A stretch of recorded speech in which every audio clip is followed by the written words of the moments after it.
नमस्कार विद्यार्थी मित्रांनो, स्कॉलरशिप आणि बरंच काही या आपल्या यूट्यूब चॅनलमध्ये तुम्हा सर्वांचं पुन्हा एकदा मनापासून स्वागत। आज आपण इयत्ता 3री साठी बुद्धिमत्तेची संपूर्ण उजळणी करणार आहोत। कोणते प्रश्न महत्त्वाचे असतात, कोणते प्रश्न सोडवताना तुम्हाला काय लक्षात ठेवायचं हे आजच्या व्हिडिओमध्ये पाहणार आहोत। काल आपण गणित या विषयाची संपूर्ण पहिल्या प्रकरणापासून तर शेवटपर्यंत उजळणी केलेली आहे। कोणता भाग महत्त्वाचा आहे, प्रश्न सोडवताना काय लक्षात ठेवायचं हे आपण सांगितलेलं आहे। आज आपण बुद्धिमत्तेमधील महत्त्वाचं आपल्याला काय लक्षात ठेवायचे पेपर सोडवताना हे पाहणार आहोत। व्हिडिओ सुरुवात करण्यापूर्वी चॅनलवर नवीन असाल तर चॅनलला सबस्क्राइब करा आणि व्हिडिओ आवडल्यावर व्हिडिओला लाईक करायला कोणीही विसरू नका। तर पहा, बुद्धिमत्ता चाचणीमध्ये पहिला जो तुमचा घटक आहे तो आहे आकलन। आकलन मध्ये आहे सूचना पालन। आकलन म्हणजे वाचून तुम्हाला समजलं पाहिजे आणि सूचना पालन मध्ये काय दिलेलं असतं, वेगवेगळ्या सूचना दिलेल्या असतात प्रत्येक प्रश्नाला वेगळ्या, आणि मग त्या दिलेल्या सूचनांप्रमाणे तुम्हाला उत्तर शोधायचे असतात। जसं आता पहा, उलट सुलट शब्द दिलेले असतात, मग त्यापासून एक अर्थपूर्ण शब्द बनवायचे आणि मग शेवटचं अक्षर कोणतं येईल। जसं पहा, ल बा भा तीर बाल भारती हा शब्द होईल, मग त्याच्यातलं शेवटचं अक्षर कोणतं येईल की बाल भारती, म्हणजे ती हे शेवटचं अक्षर येईल। तर पर्याय क्रमांक 4 तुमचं उत्तर असणार आहे। त्यानंतर अजून कसे प्रश्न असतात याच्यामध्ये, सर्वात कमी अक्षरे असलेली शब्द, सर्वात जास्त अक्षरे असलेलं शब्द विचारतात, त्याच्यातलं मधलं अक्षर विचारतात। तर मग पहा, सर्वात कमी असलेली शब्दांची संख्या किती, मग पहा सर्वात कमी 1 2 1 2 म्हणजे 2 अक्षर असलेले किती शब्द आहेत, 1 आणि 2। इतकं सोपं असतं, फक्त सूचना काय दिली आहे हे तुम्हाला इथे समजलं पाहिजे। यानंतर पहा, आता या पद्धतीने अक्षरं दिलेली असतात आणि या अक्षर मालिकेत किती अक्षरे 2 वेळा आलेली आहेत, कोणतं अक्षर जास्तीत जास्त वेळा आलंय, कोणतं अक्षर कमी वेळा आलंय, या प्रकारचे प्रश्न असतात। तर हे सोपं असतं, याच्यासाठी फक्त व्यवस्थित काळजीपूर्वक तुम्ही वाचणं हे महत्त्वाचं आहे। दुसरं आहे ते म्हणजे इंग्रजी अक्षरमाला। जशी मराठी अक्षरमाला होती तशीच इंग्रजी अक्षरमाला। तर इंग्रजी अक्षरमालेमध्ये काय असतं, तर दिलेला जे तुम्हाला एखादा अक्षर आहे ते उजवीकडून आणि डावीकडून त्याचे क्रमांक विचारलेले असतात। मग तुम्हाला इथे अक्षरमालिका दिलेली असते, पहा 5-5चे गट असतात। मग उजवीकडून म्हटलं की आपला जो उजवा हात आहे ती असते उजवी बाजू, म्हणजे या बाजूने याला म्हणायचं उजवीकडून, आणि डावीकडून म्हणजे आपला डावा हात जो आहे, तर आपल्या डाव्या हाताची जी बाजू आहे याला म्हणायचं डावीकडून। हे डावीकडून आणि हे उजवीकडून। समजा तुम्हाला जर म्हटलं की याच्या मधल्या अक्षराच्या उजवीकडचे अक्षर कोणते, समजा एमच्या उजवीकडचे 3रे अक्षर, तर एमच्या उजवीकडे एम सोडायचा, 1 2 3 तिसरे अक्षर येणार आहे पी। एमच्या डावीकडील 2रे अक्षर विचारलं तर डावी बाजू कोणती आहे, या बाजूची आपल्या डाव्या हाताची, मग 1 आणि 2। या पद्धतीने इथे फक्त तुम्हाला उजवी आणि डावी बाजू ही लक्षात आली पाहिजे। त्याच्यानंतर आता इथे पहा, वरील इंग्रजी अक्षरमालेत उजवीकडून 8 11 7 21 या क्रमांकाचे अक्षरे घेतल्यास कोणता अर्थपूर्ण शब्द तयार होईल। मग तुम्हाला अक्षरमालिकेवर जायचे, उजवीकडून 8 म्हटले, पटापट मोजायचे, 5 6 7 8 म्हणजे 8 नंतर काय म्हटले 11, हे 5 6 7 8 9 10 11 म्हणजे RO, असं या पद्धतीने अक्षर शोधायचे आहेत। मग कोणता शब्द होईल ते तुम्हाला तिथे पाहायचं आहे। त्याच्यानंतर पुढचा अतिशय महत्त्वाचा आहे तो म्हणजे संख्या मालिका। संख्या मालिका हेही सोपंच असतं। पहा, संख्या दिलेल्या असतात, मग दिलेल्या संख्या मालिकेमध्ये एकूण समसंख्या किती आहेत, विषम संख्या किती आहेत असं विचारलं जातं। एखादा सर्वात कमी वेळा आलेला अंक कोणता आहे हे विचारलं जातं, किंवा मध्यभागी कोणता अंक आलेला आहे, सर्वात जास्त कोणता अंक आलेला आहे, डावीकडून पहिला अंक कोणता। इथं सुद्धा तसंच करायचं। ही संख्या मालिका आहे, डावीकडून म्हणजे आपल्या डावा हात जो आहे ते आहे डावीकडून, मग डावीकडून पहिला विचारलं तर 9, उजवीकडून 3रा विचारलं तर 1 2 3, हा 3च अंक आलेला आहे, म्हणजे उजवीकडून इकडून डावीकडून म्हटलं की आपल्या डाव्या हाताच्या बाजूने। अजून एक प्रकार असतो तो म्हणजे पहा, वरील अंकमालिकेत 1 नंतर 9 आहे, पण 9 नंतर 5 नाही, असे किती वेळा आहे, म्हणजे 1 9 1 9 असं पाहिजे, पण 95 नको आहे आपल्याला. तर 1 9 19 कुठे आहे की ज्याच्यानंतर 5 नाही? पहा इथे, पहा 1 9 पण इथे 5 आहे, इथे 1 9 इथे 5 नाही, म्हणजे असं किती वेळा आलेलं आहे? एकदाच आलेलं आहे.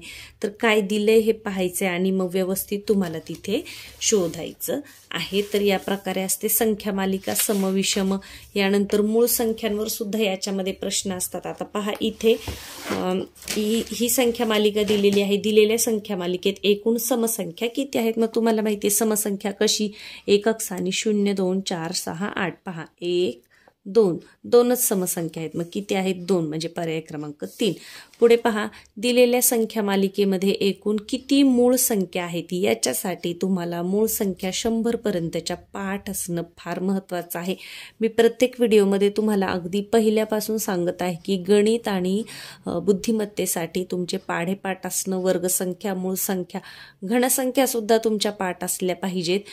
त्याच्यानंतर समविषम तर तुम्हाला येतात. तर मूळ संख्या पहा 2 3 5 7 11 13 17 19 23 29. आता तर ह्याच्यामध्ये कोणतं आले पहा. आता 2 3 5 7 11 13 17 19 23 29 31 37 41 43 47. पहा 47 आली. 53 59 61 67 71 73 79 71 आली. पहा 71 मूळ आहे, 47 मूळ आहे, 83 मूळ आहे. म्हणजे किती मूळ संख्या आलेल्या आहेत? 3. आता पहा 102 100च्या पुढच्या तुम्हाला माहित नाही, परंतु हे पहा 2 आणि 1 3 3 बेरीज आली म्हणजे ही मूळ संख्या नाही, हिला 3 ने भाग जातोय. 8 आणि 1 9 9 9 18 म्हणजे ही सुद्धा मूळ संख्या नाही. हे तुम्ही जरी पुढच्या मूळ संख्या पाठ नसल्या तरी विभाज्यतेची कसोटी वापरून इथे तुम्हाला कळतंय. म्हणजे मूळ संख्या किती आहेत? 1 2 आणि 3. यासाठी तुमच्या मूळ संख्या पाठ नसतील तर अजूनही महिनाभराचा वेळ आहे. सतत वाचत राहत्या, आपोआप पाठ होतात.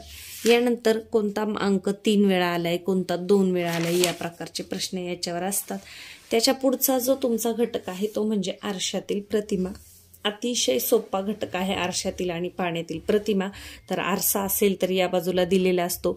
तर या बाजूला जेव्हा प्रतिमा होते तेव्हा हे अक्षर इथल्या इथे, हे अक्षर इथे आणि हे अक्षर या बाजूला, म्हणजे अशी दांडी आणि या पद्धतीने. तर असं तुम्हाला ओळखायचं आहे. अगदी सोपं असतं. पहा आता पी या बाजूला गेल्या तर पीचं डोकं इकडे येणार आहे, दांडी इथे. असं आपल्याला कुठे दिसते? फक्त एकाच याच्यामध्ये दिसते. पहा पीची डोकं या बाजूला असं. इथे तर पी जागेवरच आहे, इथे उलटा झाला, इथे पण उलटा झालाय, म्हणजे हे येणार नाही. तर पर्याय क्रमांक 3 हे असणार आहे तुमचं उत्तर. आरशामध्ये ए हा आहे असाच्या असा दिसतो, त्याच्यामध्ये कुठेही बदल होत नाही. इथे पहा ए उलटा दिलाय, इथे पण उलटा दिलाय. तर आरशामध्ये उलटे खालच्या बाजूला तुम्हाला प्रतिमा दिसणार नाही. हे सोपं असतं आरशातील प्रतिमा. त्याच पद्धतीने पहा पुढे असणार आहे पाण्यातील प्रतिमा. आता जसं आपण आरशात पाहिलं तसंच आपल्याला पाण्यामध्ये दिसणार आहे. तर पहा इथे प्रश्नाकृती दिलेली आहे. पाण्यात म्हणजे हे टोक या बाजूला खाली येणार असं. या बाजूला आपण आकृती फोल्ड केली आहे किंवा या पद्धतीने इमॅजिन करायचं आहे. मग ग इथेच राहणार आहे, न र इथेच राहणार आहे, न वरच्या बाजूला जाणार आहे. तर असं आपल्याला कुठे दिसतंय?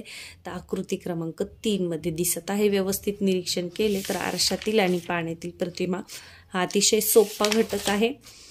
यानंतर पुढे आहे ते म्हणजे वर्गीकरण. पहा वर्गीकरण याच्यासाठी तुमचा शब्दसंग्रह म्हणजे मराठी आणि मराठीची शब्दसंपत्ती चांगली असणं हे फार महत्त्वाचं आहे. तर याच्यामध्ये गटात बसणारं पद ओळखा, गटात न बसणारं पद ओळखा.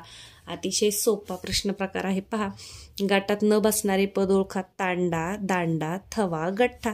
आता तांडा काय? लमाणांचा तांडा, उंटांचा तांडा. समूहदर्शक शब्द आहे. थवा पक्ष्यांचा थवा, वह्यांचा गठ्ठा, म्हणजे हे समूहदर्शक शब्द आहेत. दांडा मात्र समूहदर्शक शब्द नाही, म्हणजे याच्यामध्ये वेगळं काय येणार आहे? दांडा. मंगळ, शनी, चंद्र, शुक्र.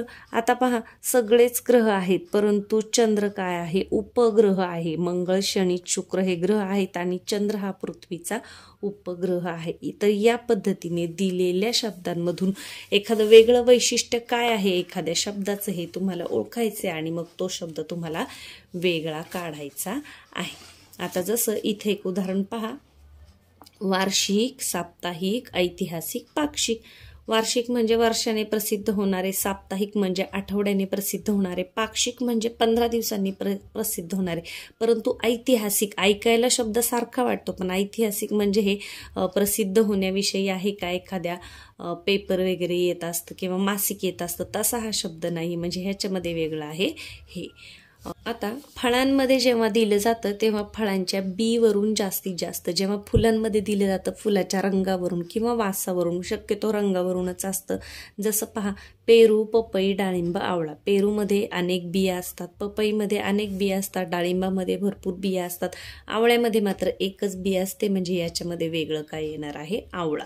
तर या पद्धतीने लक्षात ठेवा, फळं आली तर त्यांच्या बियांच्या संख्येवरून तुम्हाला वेगळा असा प्रश्न काढायचा आहे. पुढे आहे संख्या. तर संख्यांवर आधारित प्रश्न. मग याच्यामध्ये काय असतं की गटामध्ये न बसणारी संख्या ओळखा. मग आपल्याला ओळखायचं की गटामध्ये काही बसत नाही. 81 आहे, 49 आहे, 34 आहे, 100 आहे. आता पहा, बघितल्यानंतर 2 मिनिटं निरीक्षण करायचे. सगळ्यात पहिल्यांदा समविषम आहे का पाहायचे, ते नसेल तर मग एखाद्या पाढ्यातल्या संख्या आहे का ते पाहायचे, वर्ग संख्या आहेत का पाहायचे. पहा, 9चा वर्ग 99, 81, 7चा वर्ग 49, 10चा वर्ग 100, 34 मात्र ही कोणाचाही वर्ग नाही, म्हणजे याच्यामध्ये वेगळं काय येणार आहे, 34 येणार आहे. आता जेव्हा मोठ्या संख्या दिलेल्या जातात तेव्हा शक्यतो खूप मोठे वर्ग संख्या तिसरीच्या मुलांना येत नाही. मग अशा वेळेला तुम्हाला काय करायचे, त्या अंकांची बेरीज करायची आहे, बेरीज पाहायची. पहा, 5 आणि 3 8, 8 आणि 4 12, 5 आणि 3 8, 8 आणि 4 12, 5 आणि 3 8, 8 आणि 4 12. इथं मात्र 12 ही बेरीज येत नाही. 7 आणि 3 10 4 14 ही बेरीज आली. म्हणजे जेव्हा मोठा अंक असेल तेव्हा कोणतंच लॉजिक जेव्हा लागत नाही तेव्हा अंकांची बेरीज बघा. पहिल्यांदा वर्ग संख्या आहे का बघायचं, मूळ संख्या आहे का बघायचं, काही नाही जमलं तर अंकात ते आहे का बघायचं.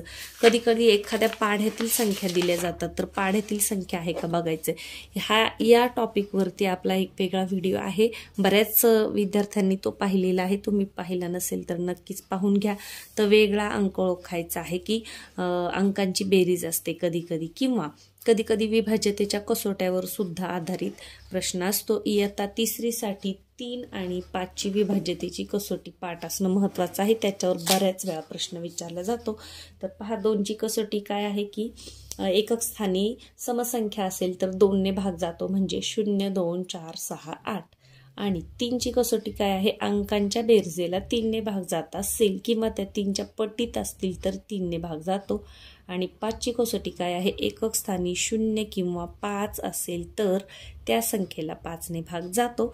तर चुकीचे पद ओळखण्यासाठी सुद्धा तुम्हाला विभाज्यतेच्या कसोट्या आणि वर्गसंख्या फार उपयोगी येतात. पुढे आहेत आकृत्या. याच्यामध्ये काय आहे की वेगळी आकृती, विसंगत म्हणजे वेगळी. खालील आकृती मालिकेतील विसंगत आकृती ओळखा. विसंगत म्हणजे वेगळी, साम्य असलेली म्हणजे सारखी, सुसंगत म्हणजे त्याच्यासारखीच. तर याच्याप्रमाणे प्रश्न असतात. याच्यानंतर पाहता, गटात न बसणारी आकृती ओळखा. इथे त्रिकोण त्रिकोण त्रिकोण आणि इथे मात्र काय आहे, त्रिकोणामध्ये वर्तुळ दिलेलं आहे. तर या पद्धतीचे इथे प्रश्न असतात की गटात न बसणारी आकृती ओळखा. आता याच्यामध्ये काय साम्य आहे सगळ्या आकृत्यांमध्ये, एक आकृती कशी वेगळी आहे पहा. चौकोन त्याच्यामध्ये त्रिकोण त्रिकोण, त्याच्यानंतर चौकोन त्याच्यामध्ये गोल गोल, चौकोन त्याच्यामध्ये चौकोन चौकोन. इथे काय आहे पहा, चौकोन त्याच्यामध्ये इथे काय आहे षटकोन आणि आतमध्ये मात्र चौकोन आहे. म्हणजे आतली आकृती बदलली आहे. तर गटात न बसणारे विचारलं तर कोणती येणार आहे, ही आकृती तुमची येणार आहे. तर हा पण सोपा प्रश्न प्रकार आहे. त्याच्यानंतर पुढे आहे तर्कसंगती व अनुमान. तर याच्यामध्ये कसं असतं तर नातेसंबंधावर आधारित प्रश्न असतात. तर नातेसंबंध आजकालच्या मुलांना जास्त असे नातेसंबंध समजत नाही, कारण एकत्र कुटुंब नसतात आता, त्याच्यामुळे काही विद्यार्थ्यांना बऱ्यापैकी समजतं. तर पहा, नातेसंबंध करताना तुम्हाला कच्चं काम करून नातेसंबंध ओळखणं फार महत्त्वाचं आहे. जसं किरण नितीनच्या आईला मामी म्हणतो, तर किरण नितीनचा कोण. पहा, नातेसंबंधाचे जे प्रश्न आहेत ते सोडवताना सुद्धा तुम्हाला कच्चं काम करायचं आहे, म्हणजे तुमची इथे चूक होत नाही. जसं किरण नितीनच्या आईला मामी म्हणतो, मग पहा किरणचा की लिहा, इथे आहे नितीनचा नी लिहा आणि नितीनची आई, इथे आई लिहा. मग हा काय म्हणतोय, हिला मामी म्हणतोय. म्हणजे किरणचा मामा, त्याची बायको मामी आणि नितीन हा मामाचा मुलगा झाला. मग आपल्याला विचारले काय नितीनचा किरण कोण आहे? नितीनचा किरण कोण आहे? किरणची आई नितीनची कोण असणार आहे? आत्या असणार आहे. आणि मग हा कोण असणार आहे? त्याचा आत्ते भाऊ. बरेच जण इथं फसतात आणि मामे भाऊ करतात, परंतु नितीनचा किरण कोण आहे असं विचार. किरणचा नितीन विचारला असतं तर मामे भाऊ उत्तर आलं असतं, परंतु नितीनचा विचारलंय ना, म्हणून आपलं उत्तर काय येईल? आते भाऊ असं उत्तर येईल. पर्याय क्रमांक 1. तर नातेसंबंधासाठी सुद्धा तुम्ही तिथे काय करायचं आहे? कच्चं काम करायचं आहे. याच्यानंतर पुढे आहे ते म्हणजे तुलना. तर तुलनावर आपण आत्ताच मागच्या महिन्यामध्ये व्हिडिओ केला होता. भरपूर विद्यार्थ्यांनी तो व्हिडिओ पाहिलेला आहे आणि त्याचा फायदा सुद्धा बऱ्याच विद्यार्थ्यांना झालेला आहे. तर पहा, लहान मोठेपणाची तुलना आपण कसं करायला शिकलोय की शीतल सुप्रियापेक्षा मोठी आहे, मग हे काढायला शिकवलं होतं मी. शीतल सुप्रियापेक्षा मोठी आहे, मग शीतल करा. सुप्रियापेक्षा मोठी आहे म्हणून या बाजूला असं तोंड करायचं आहे. पण केतकी सुप्रियापेक्षा लहान आहे. केतकी लहान आहे सुप्रियापेक्षा केतकी. तर असं केलं तुम्ही, अशी तुलना केली तर पटकन मग या बाजूला कोण ठेवायचं मोठं, या बाजूला कोण आपल्याला कळतं. आणि मग कुठलाही प्रश्न विचारला, सर्वात लहान कोण केतकी, सर्वात मोठं कोण शीतल, तर या पद्धतीने आपलं उत्तर हे अजिबात चुकत नाही. तर हा व्हिडिओ आत्ताच आपण बनवला होता, तर तुम्ही नसेल पाहिले तर नक्कीच पहा. अगदी सोपा आहे. मग हा लहान मोठेपणा तुम्हाला उंचीच्या बाबतीतही विचारला असेल तरी सुद्धा तिथे तुमचं उत्तर चुकत नाही. यानंतर पहा, पुढे आहे विश्लेषण व घटना. तर याच्यामध्ये प्रिय म्हणजे कोणाला काय काय आवडते याच्यावर दिलेलं असतं. तर हा सुद्धा आपला व्हिडिओ आहे चॅनलवर. फक्त गणित आवडणार कोण, एक थोडीशी माहिती दिलेली असते, ती माहिती तुम्ही व्यवस्थित वाचायची आहे. त्याच्यानुसार कच्चं काम तुम्ही करायचं आहे. आणि मग याच्यावर जे 2 किंवा 3 प्रश्न आधारित असतात ते तुम्ही सोडवायचे आहेत. अगदी सोपं असतं, याच्यामध्ये न किंवा चूक होण्यासारखं काहीच नाही. फक्त तुम्हाला तेवढा सरावाची आवश्यकता असते. जसं पहा, आता मी तुम्हाला एक प्रश्न सोडून दाखवते की प्रिया व गुड्डीला चित्रकला आवडते. हा प्रश्न आपण सोडवलेला आहे व्हिडिओमध्ये. तर पहा, असं चित्रकला करायचे. कोणाकोणाला आवडतं? प्रिया व गुड्डी. मग प्रिया लिहा, गुड्डी लिहा. यानंतर पुढे काय आहे? सोनू, प्रिया व बंटीला गणित आवडते. विषयांची नावं वरती टाकून द्या, जे मुख्य दिले ते. गणित. अजून कोणता विषय आहे? विज्ञान आणि इंग्रजी. मग विज्ञान करा आणि इंग्रजी करा. आता पहा, सोनू, प्रिया व बंटीला गणित आवडते. सोनू, प्रिया आणि बंटी. याला कच्चं काम करायचं आहे, कारण या एका माहितीवर तुम्हाला 2 किंवा 3 प्रश्न असतात. मोनू, बंटी व मीनाला विज्ञान. पहा, मोनू, बंटी आणि मीना यांना विज्ञान आवडतंय आणि गुड्डी आणि मीनाला इंग्रजी आवडते. तर गुड्डी आणि मीना. आता अशी माहिती लिहिल्यानंतर काय करायचंय की जिथं सारखी नावं आहे तिथं तुम्हाला काहीतरी खूण करायची. पहा, प्रियाच्या नावाला मी चौकोन केला. प्रिया कुठे कुठे? 2 ठिकाणी आहे. मीनाच्या नावाला मी खाली 2 रेषा मारल्या. मीना कुठे कुठे आहे? गुड्डीच्या नावाला मी गोल केला, असा गुड्डीच्या नावाला गोल केला. यानंतर बंटी, बंटीच्या नावाखाली समजा मी असा त्रिकोण काढला. असं काहीतरी वेगळी खूण तुम्ही करून ठेवायची आहे. सोनू आणि मोनू मात्र वेगवेगळं आलेलं आहे. तर पहा, चित्रकला व इंग्रजी विषय आवडणारी कोण? जिरा चित्रकला पण आवडतोय आणि इंग्रजी पण आवडतोय. पहा, लगेच कळतं आपल्याला. चित्रकला, इंग्रजी. सारख्या खुणा कुठे आहेत? गुड्डीच्या नावावर सारख्या खुणा आहे, म्हणजे उत्तर काय आहे? गुड्डी. पर्याय क्रमांक 3. फक्त गणित विषय आवडणारी कोण? की पहा, आता प्रिया 2 ठिकाणी आलेले आहे, बंटी 2 ठिकाणी आले आहे, सोनू कुठेच आलेलं नाही, त्याला कोणतीच खूण आपण केली नाही. फक्त गणित विषय आवडणारं कोण आहे? सोनू आहे. तर या पद्धतीने कच्चं काम करून आपल्याला इथे प्रत्येक प्रश्न सोडवता येतो. याच्यामध्ये तुम्हाला बैठक व्यवस्था सुद्धा येऊ शकते. तर बैठक व्यवस्था सुद्धा आपण अगदी व्यवस्थित करून दाखवलेली आहे व्हिडिओमध्ये. गोल काढायचं आणि मग कोणाच्या समोर कोण बसलेलं आहे इथे तुम्हाला शोधायचं आहे. तर पुढे आहे ते म्हणजे वयवारी. वयवारीचा सुद्धा आपण अगदी डिटेल व्हिडिओ बनवलेला आहे. तर वयवारी काढताना तुम्हाला लक्षात काय ठेवायचंय की वयामधलं जे अंतर असतं किंवा जो फरक असतो तो कधीही कायम राहतो. त्याच्यानंतर अजून एक महत्त्वाचं म्हणजे वयवारीमध्ये लक्षात काय ठेवायचं की एखादा व्यक्ती जेव्हा मोठा आहे असं दिलेलं जातं, मोठा म्हणजे त्याचा जन्म अगोदर झालेला असतो. जसं पहा, रमेश महेशपेक्षा 3 दिवसांनी मोठा आहे. महेशचा जन्म बुधवारी झाला, तर मग रमेशचा जन्म 3 दिवसांनी मोठा म्हणजे पुढे जायचं नाही, मोठा म्हणजे बुधवारच्या अगोदर 3 दिवस तो जन्मलेला आहे. मग बुधवारच्या अगोदर पहा, मंगळवार, सोमवार आणि कोणता वार येतो? रविवार. म्हणजे रमेश कधी जन्मलेला आहे? तर रविवारी जन्म त्याचा झालेला आहे. तर मोठा आहे म्हटलं की आपल्याला माग किंवा अगोदरची जन्मतारीख घ्यायची आहे.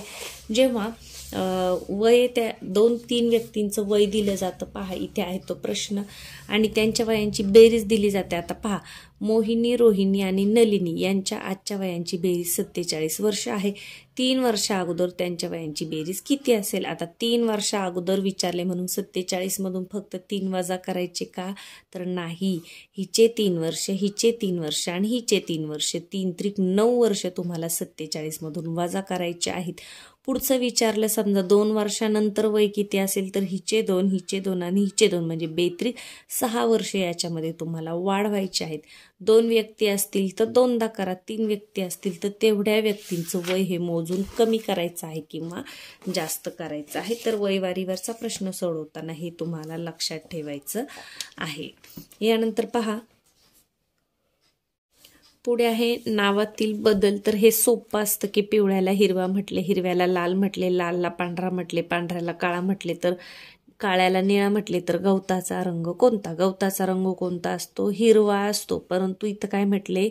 पिवळ्याला हिरवा म्हटले, हिरव्याला काय म्हटले? लाल म्हटले. मग आपल्याला काय लिहावं लागेल? हिरव्याला जो रंग सांगितलाय तो रंग तिथे उत्तर म्हणून तुम्हाला निवडायचा आहे. हिरव्याला लाल म्हटले, मग गवताचा रंग कोणता? लाल असं लिहायचं आहे. पिवळ्याला हिरवा म्हटले म्हणून इथे हिरवा लिहायचं नाही, किंवा तुमच्या मनाने तुम्हाला जो रंग माहिती आहे तो इथे लिहायचा नाही. यांनी जे सांगितले त्याला अनुसरून तुम्हाला उत्तर लिहायचं आहे. हिरव्याला लाल म्हटले, मग गवताचा रंग हिरवा असतो, पण त्याला इथे काय म्हटले प्रश्नात? लाल म्हटले, म्हणून आपलं उत्तर काय असणार आहे? लाल असणार आहे. तर बरेचसे विद्यार्थी ज्यांना माहीत नसतं ते आपल्या मनाने जो बरोबर रंग आहे तो तिथे पर्याय निवडतात. जसं पहा, अजून एखादा यातला, लोण्याला तूप म्हटले, तुपाला दही म्हटले, दह्याला दूध म्हटले, दुधाला लोणी म्हटले, तर चहामध्ये काय चहामध्ये काय वापरतो आपण? दूध. पण दुधाला काय म्हटले? दुधाला लोणी म्हटले, म्हणून आपण काय निवडणार इथे? उत्तर लोणी असं निवडणार. चहामध्ये काय वापरा? लोणी, कारण दुधाला लोणी म्हटले आहे. तर हा सोपा प्रकार आहे, याच्यामध्ये काही अवघड नाहीये. त्याच्या पुढे आहे ते म्हणजे पहा, वेणाकृत्या, आकृत्यांची संख्या मोजणे. तर वेणाकृती कशी असते? वेगवेगळे घटक दाखवायला 2 वेगळ्या आकृत्या, एकात एक घटक दाखवायला या आकृत्या, असं असतं. याच्यावर सुद्धा आपण व्हिडिओ बनवलेला आहे. आकृत्या मोजायच्या कशा? 1, 2, 3, 4 नंबर टाकायचे आणि मग सगळ्यांची बेरीज करायची, म्हणजे आपले त्रिकोण मोजताना चुकत नाहीत. पुढचा घटक आहे तो म्हणजे सांकेतिक भाषा. याच्यामध्ये अक्षरांऐवजी चिन्हांचा किंवा अंकांचा वापर केलेला असतो. तर हा सुद्धा प्रश्न प्रकार एकदम सोपा आहे. पहा, एका सांकेतिक भाषेत D ला 6, F ला 4 आणि I ला 1 व J ला 0 असेल, तर मग इथे क्रिया दिलेली असते कधी कधी की मग त्याच्यामध्ये तुम्हाला गुणाकार, बेरीज ही क्रिया करून उत्तर सोडवायचं असतं. कधी कधी काय दिलेलं असतं पहा. अजून कसे प्रश्न असतात पहा, एका सांकेतिक भाषेमध्ये राजा हा शब्द असा लिहितात, मंत्री हा शब्द 34 असा लिहितात, तर रात्री कसा? मग रा साठी काय आहे? 1 आहे, मग 1 येणार, आणि त्रीसाठी काय आहे? त्रीसाठी 4. 1, 4 कुठे आहे? 1, 4, 14, पर्याय क्रमांक 3. यानंतर पहा, अजून एका सांकेतिक लिपीमध्ये 64 ही संख्या अशी लिहितात. आता हे कसं ओळखायचं पहा, कसं केलंय? 3 दुने 6 असं केलं आणि बे दुने 4. मग इथे कसं येईल? किती त्रिक 9? 3 त्रिक 9 म्हणजे 2दा 3 येईल, आणि 4 दुने 8 म्हणजे 33 आणि 24 असं उत्तर आपल्याला कुठे दिसतंय? इथे दिसतंय पहा. 3 त्रिक 9 आणि बेचोक 8 म्हणजे पर्याय क्रमांक 1 हे असणार आहे तुमचं उत्तर. तर एखाद्या प्रश्नामध्ये त्यांनी काय वापरलेलं आहे, कशासाठी, हे लक्षात घ्यायचं आहे. याच्यासाठी हे सरावासाठी जे प्रश्न दिलेले आहेत ते जर तुम्ही सोडवलेले असतील तर मग हे तुम्हाला परीक्षेमध्ये अगदी सहज जमून जाणार आहे. त्याच्या पुढचा जो घटक आहे तो म्हणजे समसंबंध. सम म्हणजे सारखेपणा, सम म्हणजे सारखं. त्याच्यामध्ये मग तुम्हाला शब्द दिलेले असतात आणि मग त्याच्या सारखाच जुळणारा, गटाशी जुळणारा असं तुम्हाला शोधायचं असतं. जसं पहा, डॉक्टर दवाखाना, मग शिक्षक कुठे? शाळा. डॉक्टर दवाखान्यात असतात, मग शिक्षक शाळेत. आता जवळ लांब हे काय आहे? विरुद्धार्थी शब्द. मग रात्रचा विरुद्धार्थी शब्द काय आहे? दिवस. स्त्री पुरुष विरुद्ध लिंगी, मग गाय काय? बैल. चिंच आंबट, इथे चव सांगितलेली आहे. मग आवळा कसा? तुरट. बाग कुंपण, बागेचं रक्षण कोण करतं? कुंपण. मग किल्ला, किल्ल्याचं रक्षण कोण करतं? तर तटबंदी, किल्ल्याला तटबंदी असते. तर या पद्धतीने समान संबंध ओळखायचा आहे आणि त्याच्यानुसार पर्यायामधून शब्द निवडायचा आहे. याच्यानंतर जसं शब्दांमध्ये असतं तसंच अंकांमध्ये सुद्धा दिलेलं असतं. तर तुम्हाला पहिल्याचा दुसऱ्याची जसा संबंध आहे तसाच तिसऱ्या पदाचा चौथ्या पदाशी शोधायचा आहे. जसं 40चे किती झाले? 10 झाले, म्हणजे 4ने भाग दिला. मग 80चे किती होतील? 20 होतील. किंवा 10 चोक 40, मग किती चोक 80? 20 चोक 80. यानंतर पहा 3 दुने 6, मग किती दुने 4? बे दुने 4, म्हणजे इथे येणार आहे 2. हा एक पहा 36चं काय झाले? 6 33, मग 4चं काय केले? हा 6 जो दुसऱ्या नंबरला होता तो सुरुवातीला लिहिलाय आणि 3 दोनदा. मग इथे काय करायचं? 6 सुरुवातीला आणि 4 दोनदा. 6 सुरुवातीला 4 दोनदा, 644 कुठे आहे? पर्याय क्रमांक 4. म्हणजे काय दिलेलं आहे त्या अंकांवरून पुढचा कोणता अंक येणार आहे हे तुम्हाला तिथे ओळखायचं आहे. पुढे आहे ते म्हणजे आकृत्या. तर पुढची आकृती तुम्हाला ओळखता आली पाहिजे की याच्या पुढची आकृती कोणती असणार आहे. तर हे सुद्धा सोपं असतं. पहा इथे आहे त्रिकोण, त्यानंतर त्रिकोण काय केलंय? उलटा केलाय. मग ही आकृती उलटी असं कुठं दिसतंय तुम्हाला? ही आकृती उलटी तर पर्याय क्रमांक 2 मध्ये आपल्याला दिसते की ही आकृती फक्त वरचं टोक खाली. तर पहिल्या आकृतीचा दुसऱ्या आकृतीशी जसा संबंध आहे तसाच तिसऱ्या आकृतीशी संबंध असणारी चौथी आकृती तुम्हाला ओळखायची आहे. त्याच्या पुढचा अतिशय महत्वाचा आहे ते म्हणजे क्रम ओळखणे. तर याच्यामध्ये संख्या मालिका दिलेली असते. संख्या मालिकेवर आपला सेपरेट व्हिडिओ आहे, तुम्ही पाहिला नसेल तर नक्कीच पहा. 5 7 10 14 तर काय केलेलं आहे? कशा पद्धतीने संख्या बदलल्यात ते करायचे. तर काय करायचं आता पहा, सम विषम तर काही याच्यामध्ये येत नाही. फरक शोधायचा किंवा मूळ संख्या आहेत का ओळीने वर्ग संख्या आहेत का हे तुम्हाला पाहायचं. आता पहा 5 आणि 2 7, म्हणजे इथे 2 आला, यांच्यातली वजाबाकी म्हणजे फरक घ्या. 7 आणि 3 10, म्हणजे इथे 2चा फरक, इथे 3चा फरक, इथे 4चा फरक. मग इथे कितीचा आला पाहिजे? 5चा फरक आला पाहिजे. 14 आणि 5 किती येतं? 19. 14 आणि 5 किती येतं? 19. म्हणजे इथे काय असणार आहे पुढचा अंक? 19, पर्याय क्रमांक 3. संख्या मालिकेमध्ये काय करायचे? विशिष्ट क्रमाने बदल होत गेला असेल तर त्या वर्गसंख्या ओळीने दिल्यात का पहा, घनसंख्या दिल्यात का पहा, किंवा मग त्याच्यातील फरक बऱ्याच वेळा घेतला जातो. कधी कधी फरक समान पटीत वाढतो, म्हणजे 2 2चा फरक असतो, 3 3चा असतो. बऱ्याच वेळा फरक पटींमध्ये वाढत जातो. इथे 2, इथे 3, इथे 4चा, इथे 5चा. कधी कधी इथे 2चा, इथे 4चा, इथे 6चा, असं सुद्धा फरक वाढत जातात. तर ह्याच्यावरचा सुद्धा आपला व्हिडिओ आहे, नक्की पहा तुम्ही. पुढे आहे ते म्हणजे आकृती मालिका. आकृती मालिकेमध्ये काय दिलेलं आहे की प्रश्नचिन्हाच्या जागी येणारी आकृती आपल्याला शोधायची असते. पहा 1 2, वर्तुळामध्ये 2 रेषा, मग वर्तुळामध्ये 3 रेषा, म्हणजे रेषा वाढवत चाललेल्या आहेत. वर्तुळामध्ये 4 रेषा, वर्तुळामध्ये 5 रेषा. मग पुढची आकृती काय येणार आहे? वर्तुळामध्ये 6 रेषा, म्हणजे वर्तुळामध्ये षटकोन असणारी आकृती आपल्याला ओळखायची. वर्तुळामध्ये षटकोन असणारी आकृती आपल्याला ओळखायची, ती आहे पर्याय क्रमांक 4. तर या पद्धतीने तुम्हाला लक्षात ठेवायचे की काय काय बदल केलेला आहे तो. पुढचं सोपं आहे ते म्हणजे चिन्ह मालिका. तर चिन्ह मालिकेमध्ये पुढचं चिन्ह तुम्हाला ओळखायचं, हे एकदम सोपं असतं. पहा एक क्रॉस 1 एक्स दिलेला आहे, मग 2, मग 3, मग 4, त्याच्या पुढे काय असणार आहे? 5 असणार आहे.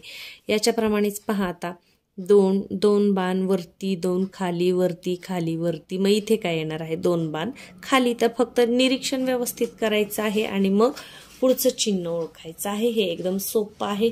त्याच्या पुढे आहे ते म्हणजे चुकीचे पद ओळखा. तर याच्यासाठी सुद्धा तुम्हाला मग शब्द तर माहीत असलेच पाहिजे. त्याच्यानंतर शब्दांबरोबरच तुम्हाला इथे सुद्धा वर्गसंख्या, मूळ, सम, घन, पट्टीतील संख्या या कामी येणार आहेत. याच्यावर सुद्धा आपला व्हिडिओ बनवलेला आहे. आता पहा, एक उदाहरण घेऊया आपण. गाय, गाढव, शेळी, हरिण, मेंढी. आता पहा, सगळेच गवत खाणारे आहेत, परंतु हे सगळे पाळीव प्राणी आहे. गाय, गाढव, शेळी, मेंढी. हरिण मात्र काय आहे? जंगली प्राणी आहे. मग चुकीचं कोणतं आहे? हरिण. याच्यानंतर काळा, पांढरा, शुभ्र, निळा, पिवळा हे सगळे रंग आहेत. शुभ्र मात्र रंगाचं नाव नाही. इथे पण पहा, बोरं, आंब, चिक्कू, आवळा, जांभूळ. आता मी सांगितलं होतं की बियांवरून लक्षात ठेवायचं. बोरं 1 बी, आंबा 1 बी, आवळा 1 बी, जांभूळ 1 बी. चिक्कूमध्ये मात्र जास्त बिया असतात. मग वेगळं काय असणार आहे? चिक्कू असणार आहे. याच्यामध्ये सुद्धा पुढे तुम्हाला अंक दिलेले जातात, तर चुकीचा अंक ओळखायचा. पहा, 27, 49, 81, 9, 36. सुरुवातीला निरीक्षण करा. वर्गसंख्या दिसतात का? पहा, वर्गसंख्या आहे 7चा वर्ग, 9चा वर्ग, 3चा वर्ग, 6चा वर्ग. 27 मात्र वर्गसंख्या नाही. मग याच्यातलं काय वेगळं आहे? 27 म्हणजे वर्ग आणि पाढ हे पाठ असणं किती महत्त्वाचं आहे हे तुम्हाला या उजळणीमधून समजत असेल. यानंतर पुढचा अतिशय सोपा प्रकार आहे तो म्हणजे तंतोतंत आकृत्या ओळखणे. जी प्रश्नामध्ये दिलेली आकृती आहे तशीच्या तशी आकृती तुम्हाला शोधायची. हे सोपं आहे. पहा, इथे बघूनच लगेच कळते की पर्याय क्रमांक 1 ची जी आकृती आहे ती आहे तंतोतंत आकृती. पुढचा जो घटक आहे कूट प्रश्न. मग त्याच्यामध्ये वेन आकृती. तर कूट प्रश्न म्हणजे गुंतागुंतीचे प्रश्न. हे सोडवताना प्रश्न काय विचारला हे आपल्याला व्यवस्थित समजून घ्यायचं असतं. तर त्याच्यामध्ये एक प्रकार येतो तो म्हणजे वेन आकृत्या एकात एक दिलेल्या असतात आणि त्याच्यामध्ये अंक दिलेले असतात आणि त्या अंकांवरून मग तुम्हाला प्रश्न विचारलेले असतात. जसं त्रिकोण व चौकोनामध्ये सामायिक असणाऱ्या अंकांची बेरीज चुकली होती वाटतं, इथे येत नव्हता पर्याय म्हणून इथे गुणाकार लिहिले. त्रिकोण व चौकोनामध्ये सामायिक असणाऱ्या अंकांचा गुणाकार. आता त्रिकोण कुठे आहे? हा आहे त्रिकोण. पहा, इथे दिसतोय आपल्याला हा त्रिकोण. आणि ब त्रिकोण कुठे आहे? हा आहे ब त्रिकोण. आणि चौकोन कुठे आहे? इथे चौकोन. मग आपल्याला त्रिकोण आणि चौकोनामध्ये सामायिक अंक, सामायिक म्हणजे दोन्हीत येणारे. मग त्रिकोणात पण आलाय या आणि चौकोनात पण आलाय. असे कोणते अंक आहेत? तर 8 आणि 2. पहा, चौकोनात पण आलाय, त्रिकोणात पण आलाय. आता 6 येईल का याच्यामध्ये?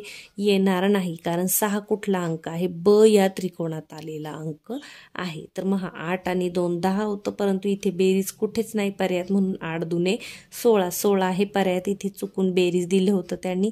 तर पर्याय क्रमांक 2 हे असणार आहे तुमचं उत्तर.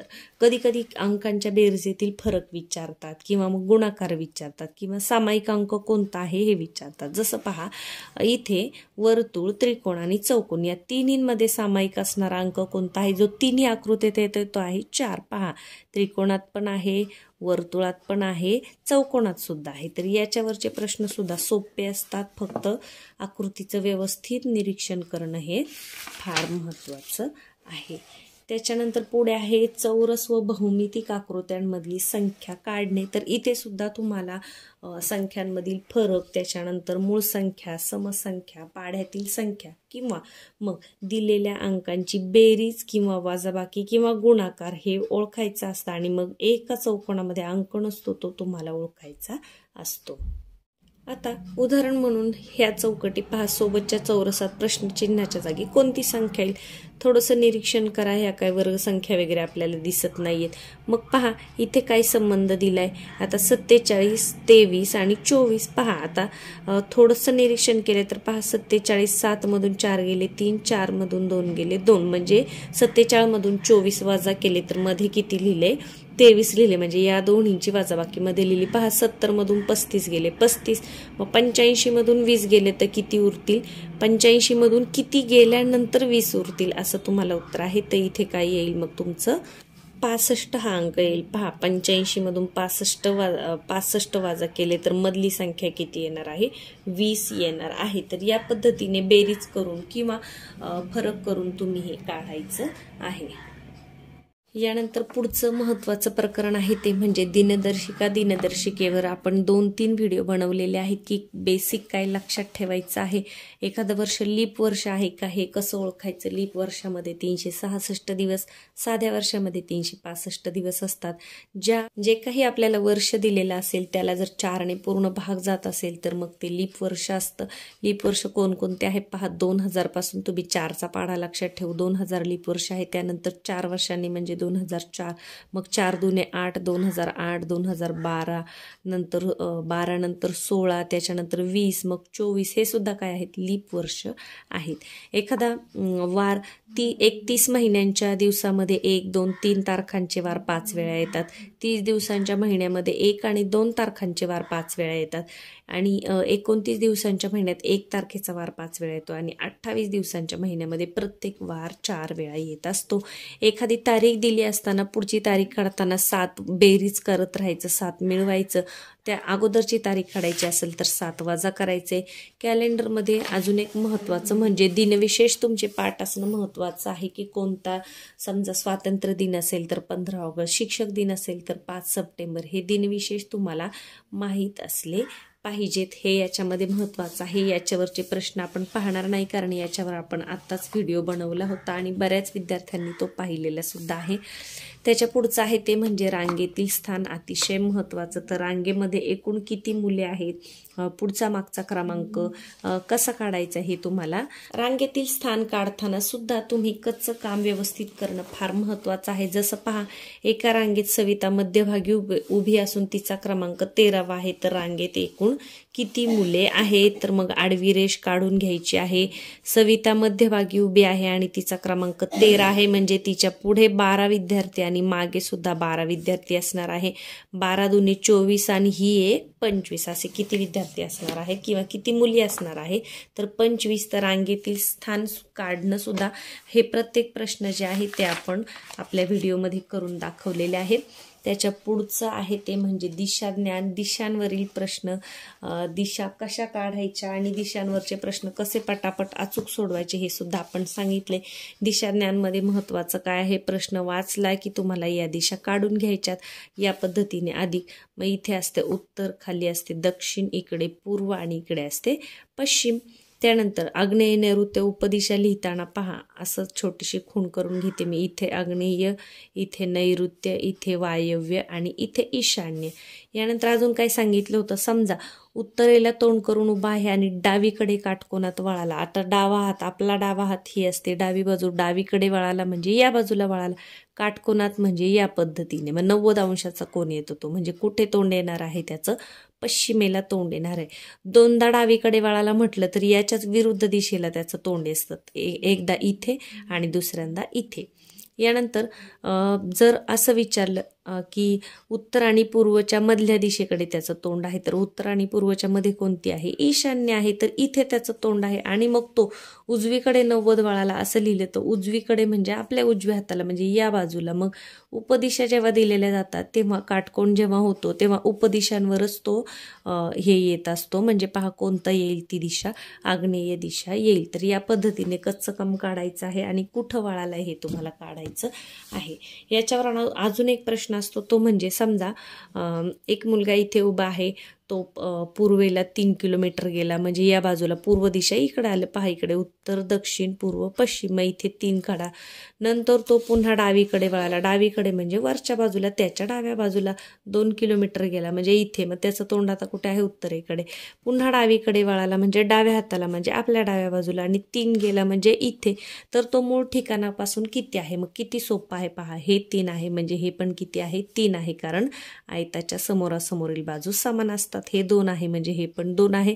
मग तो या मूळ ठिकाणावरून म्हणजे इथून तो किती अंतरावर आहे, तर 2 किलोमीटर एवढ्या अंतरावर आहे. तर या आकृत्या कशा काढायच्या, प्रत्येक प्रश्न आपण व्हिडिओमध्ये व्यवस्थित सोडवून दाखवलेला आहे. तुम्ही अजूनही तो व्हिडिओ पाहिला नसेल तर नक्कीच पहा, आणि जर शिकवण्याची पद्धत आवडली तर व्हिडिओला लाईक करायला सुद्धा विसरू नका.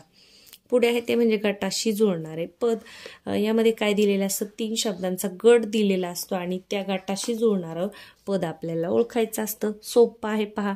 उत्तर, पूर्व, पश्चिम काय आहेत, मुख्य दिशा आहेत. मग कोणतं येणार आहे, दक्षिण येणार आहे. इथे आग्नेय, वायव्य, नैऋत्य या उपदिशा आहेत. पुढे पहा, आता दोडका, कारले, भोपळा, मेथी, वांगे, आंबट चुका, पालक. आता मेथी पालेभाजी, आंबट चुका पालेभाजी, पालक पालेभाजी, वांगी मात्र फळभाजी आहे. मग या गटामध्ये बसणारं कोणतं आहे, वांग आहे. तर हे सोपं आहे. तुम्ही जर हे सोडवलेलं असेल तर मग याच्यावरचे प्रश्न आपले पटापट सुटतात, याच्यामध्ये काही अडचणी येत नाही. जसं शब्द असतात त्याचप्रमाणे गटाशी जुळणारी आकृती सुद्धा तुम्हाला ओळखायची असते. तर गटाशी जुळणारी आकृती पाहता चौकोन, गोल, भरीव गोल, चौकोन, त्रिकोण, भरीव गोल, चौकोन, चौकोन, भरीव गोल. मग याच्या पुढचं काय एक आकृती येईल पहा. इथे 2 गोल दिलेत, इथे 2 गोल दिलेत, इथे अर्धा अर्धा दिले. मग आपल्याला इथे एक प्रत्येकी गोल आहे, म्हणजे ही जी आकृती आहे ही या गटात बसणारी आहे. तर थोडंसं निरीक्षण करायचं आहे, मग या आकृत्या तुम्हाला ओळखू येतात. पुढे आहे ते म्हणजे की सहसंबंध ओळखून अचूक संख्या ओळखावी. संख्यावर बरेच प्रश्न बुद्धिमत्तेवर अवलंबून असतात. आता पहा, 44 मग 88 म्हणजे 4ची दुप्पट इकडे आली, मग 99. मग इकडे अजून कोणती संख्या येईल? तोच अंक 2दा अशी तर कोणती संख्या येईल? पहा, इथे येईल 33, 3 3, 4 4, 8 8, 9 9. मग इथे सारखा अंक असणारी कोणती आहे? 3 3. कधी कधी एकदम साधे प्रश्न असतात की जे लगेच मुलांना सुटतात. इथे पहा आता 2 17 23. काय दिसतंय तुम्हाला? 2 17 23. फरक आहे का? नाही. पाढ्यातील संख्या नाही, समविषम नाही. या काय आहेत? मूळ संख्या आहेत. पहा, 2 मूळ संख्या, 17 मूळ संख्या, 23 मूळ संख्या आहे. 14 आहे का मूळ? नाही. 27 आहे का मूळ? नाही. 21 आहे का? नाही. 31 मात्र मूळ संख्या आहे, म्हणजे पर्याय क्रमांक 4 हे असणार आहे तुमचं उत्तर. तर या पद्धतीने गटामध्ये बसणारी संख्या तुम्हाला ओळखायची आहे. पुढे आहे ती म्हणजे भावनिक बुद्धिमत्ता. तर भावनिक बुद्धिमत्ता सोपी आहे. याच्यामध्ये व्यवस्थित असं उत्तर तुम्ही निवडून लिहायचं आहे. इथे स्वतःच्या मनाने उत्तर लिहायचं नाही. जसं पहा, वृक्ष संवर्धन करण्यासाठी खालीलपैकी कोणती बाब आवश्यक आहे? वृक्षाचे रोज निरीक्षण करणे. चालेल का फक्त निरीक्षण करून? नाही. आजूबाजूचे वृक्ष तोडणे हे तर अजिबात चालणार नाही. वृक्षाला कुंपण करून नियमित पाणी देणे हे बरोबर आहे. वृक्षाची पूजा करणे. आता वृक्षाची पूजा करून काय होणार आहे का? नाही. तर वृक्षाची काळजी घेणे, त्याला पाणी देणे महत्त्वाचं आहे, म्हणजे तुमचं उत्तर काय असणार आहे? पर्याय क्रमांक 3. यानंतर पहा पुढे, शाळेच्या मैदानात असताना राष्ट्रगीत ऐकू आले. आता हे सोपं आहे. मग काय? आम्ही आहे त्याच ठिकाणी सावधान स्थितीत उभे राहण्याची गरज पडणार नाही. तसेच चालत राहू. राष्ट्रगीताच्या ठिकाणी धावत जाऊन तिथे उभे राहू. बरेच मुलं काय करतात? राष्ट्रगीताच्या ठिकाणी धावत येतात. जर मैदानामध्ये असतील तर पळत येतात, रांगेत थांबतात, किंवा तसेच चालत राहतात, ऐकून आल्याचा बहाणा करतात. तर हे योग्य आहे का? नाही. ज्या ठिकाणी तुम्ही आहात तिथेच तुम्ही सावधान स्थितीमध्ये उभं राहिलं पाहिजे, म्हणजे पर्याय क्रमांक 1 हे असणार आहे तुमचं उत्तर. पुढे पहा, तुमच्या वर्गातील एका गरीब विद्यार्थ्यास वह्या घेण्यास पैसे नाही तर तुम्ही कोणती कृती कराल? त्याच्याबद्दल सहानुभूती व्यक्त करू. सहानुभूती म्हणजे दया दाखवणे, की अरे त्याच्याकडे पैसे नाही, असं तो प्रश्न त्याचा आहे असे म्हणून दुर्लक्ष करू. बरेच विद्यार्थी असेच म्हणतात, त्याचा तो बघल, तो त्याचा प्रश्न आहे. खाऊचे जमवलेले पैसे त्याला मदत म्हणून देऊ, खाऊचे पैसे त्याला साठवण्यास सांगू. आता याच्यापैकी मग तुम्ही काय कराल? त्याला वही घ्यायची, त्याच्याकडे पैसे नाही, मग आपले खाऊचे जमवलेले पैसे आपण त्याला मदत म्हणून देऊ. पर्याय क्रमांक 3 हे असणार आहे तुमचं उत्तर. या पद्धतीने भावनिक बुद्धिमत्तेवर जे प्रश्न असतात ते अगदी महत्त्वाचे आणि विद्यार्थ्यांची विचारशक्तीला चालना देणारे असतात. जसे पहा, रस्त्यात कुत्र्याचे पिल्लू भुकेने खिकाटत आहे, अशा प्रसंगी त्याला दगड मारून हाकलवून देऊ. बरेच जण असंच करतात, कुत्र्याचं पिल्लू दिसलं की त्याला दगड मारतात आणि मग ते ओरडायला लागलं की त्यांना खूप मजा वाटते. पण हे योग्य आहे का? नाही. त्याला बांधून ठेवू का? नाही. उचलून त्याला रस्त्याच्या कडेला ठेवू, त्याला काहीही न करता निघून जाऊ. तर काय करणार मग? उचलून त्याला रस्त्याच्या कडेला ठेवू, कारण ते जर मध्ये गाड्या वगैरे गाड्यापासून त्याला धोका असू शकतो, म्हणून त्याला उचलून आपण काय करणार आहे? रस्त्याच्या बाजूला ठेवणार आहे. कारण इथे खायला देऊ असा काही पर्याय नाहीये, त्याच्यामुळे आपण कोणता निवडणार? पर्याय क्रमांक 2. पुढे आहे ते म्हणजे सामाजिक बुद्धिमत्ता. पहा, सामाजिक बुद्धिमत्ता म्हणजे मग लहान मुलांची शारीरिक आणि मानसिक तयारी होण्यासाठी आणि समाजामध्ये वावरताना काय केलं पाहिजे, काय नाही केलं पाहिजे हे मुलांना कळावं म्हणून अशा पद्धतीचे प्रश्न असतात. जसं पहा, तुम्ही लावलेले आंब्याचे झाड जगवण्यासाठी काय करावे? झाडाची काळजी घ्यावी, झाडाची पाणी तोडावी, दुर्लक्ष करावे, झाडे उपटून मुळाची वाढ पाहावी. मग आपण काय करणार? झाडाची काळजी घेणार. तुम्ही एका बागेत मोगऱ्याची सुंदर फुले पाहिली तर तुम्ही काय कराल? फुले तोडणार, फुले तशीच झाडावर ठेवणार, फुलांचा हार करणार, झाड हलवत झाडाची सर्व फुले खाली पाडणार. मग आपण काय करणार, फुले तशीच झाडावर ठेवणार. कारण बागेमधली फुले, बाग ही सार्वजनिक असते आणि बागेमधली फुले तोडायची नाही, कारण फुलांमुळेच तर बागेला शोभा असते. तर या पद्धतीने बुद्धिमत्तेचे पहिल्या प्रकरणापासून शेवटच्या प्रकरणापर्यंत आपण उजळणी केलेली आहे. थोडक्यामध्ये महत्त्वाचं तुम्हाला काय काय लक्षात ठेवायचं हे पाहिलेलं आहे. याच्यामधला एखादा घटक जर असेल की जो तुम्हाला थोडासा अवघड वाटतोय, त्याचा जास्तीत जास्त सराव करा. वर्गसंख्या, घनसंख्या, मूळ संख्या रोज म्हणा, पाठ करा, 2-3 वेळा म्हणा, पाढे पाठ करा. म्हणजे हे जे संख्या मालिकेवरचे प्रश्न असतात ते तुम्हाला अगदी पटापट सुटतात. आणि बुद्धिमत्ता हा विषय असा आहे की एकदा तुमचा चांगला सराव झाला की याच्यामध्ये तुम्हाला पैकीच्या पैकी मार्क हा विषय मिळवून देतो. चला तर मग व्हिडिओला लाईक करायला विसरले असाल तर पहिल्यांदा व्हिडिओला लाईक करून घ्या. तुमच्या मित्रमैत्रिणींबरोबर शेअरसुद्धा करा. पुढच्या व्हिडिओमध्ये आपण मराठी विषयाची उजळणी करणार आहोत आणि त्याच्यानंतरच्या एका व्हिडिओमध्ये इंग्रजीची उजळणी आपण करून घेणार आहोत.